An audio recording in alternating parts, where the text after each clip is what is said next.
नमस्कार विद्यार्थी मित्रांनो, इयत्ता 10वी गणित भाग 2 मधील पहिले प्रकरण समोरुक्ता या प्रकरणामधील संकीर्ण प्रश्नसंग्रह 1 मधील एक उदाहरण आज आपण पाहणार आहोत। हे उदाहरण जे आहे ते बोर्डाच्या परीक्षेला 4 मार्काला विचारतात। पहा प्रश्न काय दिलाय, आकृतीमध्ये एक आकृती दिली, आकृतीमध्ये त्रिकोण एबीसी च्या एक त्रिकोण दिलाय एबीसी, त्रिकोण एबीसी च्या कोन बी व कोन सी चे दुभाजक कोन बी आणि कोन सी चे दुभाजक म्हणजे कोन बी चे दोन समान भाग झालेत, कोन सी चे दोन समान भाग झालेत, एकमेकांना x मध्ये छेदतात म्हणजे हे कोन दुभाजक जे आहेत ते या ठिकाणी x मध्ये छेदतात। रेषा ax ही बाजू रेषा ax ही बाजू BC पर्यंत वाढवली की ती y मध्ये छेदते। जर AB बरोबर AB ची लांबी दिली आहे 5, AC ची लांबी दिलेली आहे 4, BC ची लांबी दिली आहे 6, तर आपल्याला विचारलंय ax छेद xy ची किंमत काढा। ax छेद xy हे आपला गुणोत्तर विचारलेला आहे। आता या ठिकाणी आपला कोन दुभाजक दिलाय म्हणजे आपल्याला या ठिकाणी पहा काय दिलंय की त्रिकोण ABY, त्रिकोण ABY मध्ये कोन B चा किरण BX हा कोन दुभाजक आहे म्हणजे इथं आपला कोन दुभाजकाचा वापर करायचा आहे। म्हणून इथं आपण पहिल्यांदा लिहायचंय त्रिकोणाच्या कोन दुभाजकाच्या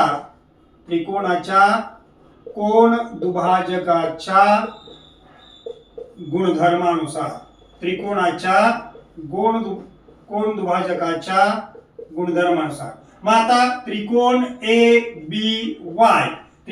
ABY मध्ये कोन दुभाजक काय पहा, हा कोन दुभाजक दिलाय म्हणजे ह्या दोन बाजू ज्या आहेत त्यांचं गुणोत्तर आपल्याला मांडायचंय म्हणजेच AB छेद BY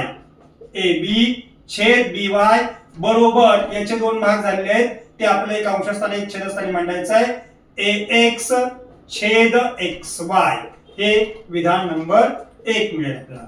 तसंच या बाजूला पण एक त्रिकोण आहे पहा, त्रिकोण ACY, त्रिकोण ACY मध्ये बघा याच्यामध्ये पण मिळेल आपला AC छेद CY बरोबर या बाजूचं गुणोत्तर इकडे मांडायचं आपला AX छेद XY हे विधान नंबर 2।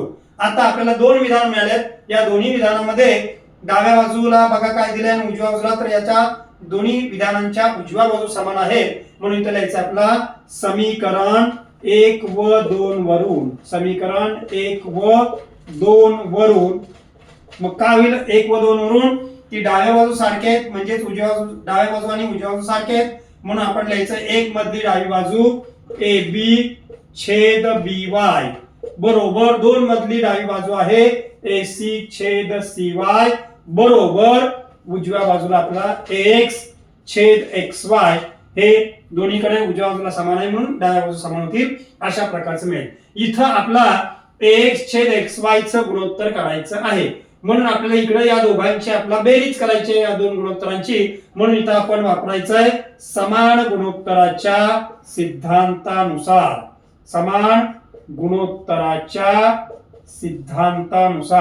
हा समान गुणोत्तराचा सिद्धांत आपण 9वी ला शिकलो। समान गुणोत्तराच्या सिद्धांतानुसार आपल्याला हे दोन गुणोत्तरांची आपल्याला बेरीज करायची आहे AB अधिक AC छेद BY अधिक CY बरोबर दुसऱ्या बाजूचं AX छेद XY आहे तसंच ते आपला गुणोत्तर काढायचं आहे। आता पहा आपल्याकडे मिळालंय AB अधिक AC, AB ची आपल्याला लांबी दिलेली आहे, AC ची पण लांबी दिलेली आहे, मग ते आपल्याला आहे तसंच मिळेल म्हणून आपल्याला या ठिकाणी पुढच्या स्टेपला लिहायचं आहे AB अधिक AC हे आहे तसंच राहील AB अधिक AC आणि छेदस्थानी काय दिलंय पहा विद्यार्थी मित्रांनो BY अधिक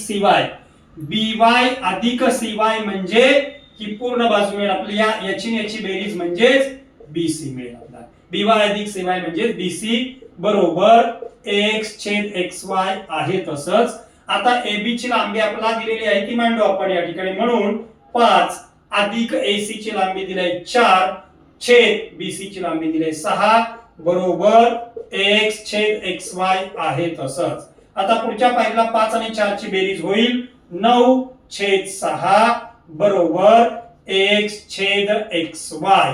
आणि म्हणून मग शेवटची स्टेप आपल्याला मिळेल या ठिकाणी 9 आणि 6 या दोन्ही संख्या 3 च्या पाड्यात आहेत. 3 दुणे 6 3 त्रिक 9 अशा प्रकारे आपला ax छेद xy हे गुणोत्तर आपल्याला मिळालं 3/2. अशा प्रकारचा आपल्याला विचारलेला आपण या ठिकाणी सोडवलंय. ax छेद xy चं गुणोत्तर मिळालं 3/2. धन्यवाद.